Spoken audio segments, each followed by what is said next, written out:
infection, with a worsening of symptoms, most notably nasal discharge, cough and halitosis, 7 to 10 days after the onset of the respiratory infection. Also, a severe upper respiratory infection with fever and concurrent purulent rhinorrhea for 3 to 4 consecutive days also meets the criteria of the diagnosis of acute rhinosinusitis.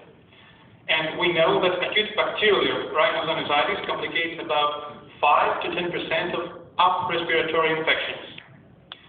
Management and diagnosis of an acute bacterial pediatric rhinosinusitis is difficult. First of all, because children are generally less able to communicate the presence and severity of symptoms. They are more prone to frequent viral upper respiratory infections with signs and symptoms difficult to distinguish from those of rhinosinusitis, which is, of course, not the case in the adults. And the symptoms of the adenodorsal hyperplasia may overlap with rhinosinusitis symptoms. So, in general, diagnosis mostly depends on clinical presentation alone correlated with the physical findings. Radiographic imaging is reserved only for children with refractory rhinosinusitis who are being considered for surgery or suspected complications such as orbital or cranial infection. The gold standard of the diagnosis is still considered to be sinus puncture, who offers also the identification of the exciting pathogens. However, it is too,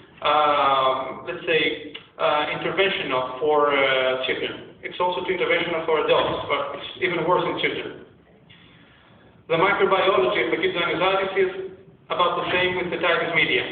The most common pathogens are Streptococcus pneumonia, Haemophilus influenza, and Moraxella catarrhalis, with the Staphylococcus aureus, alpha hemolytic streptococci, and anaerobes to be more rare. Now, we know from some studies, like the one in clinical infectious diseases in the American Journal of Rhinology, that cultures obtained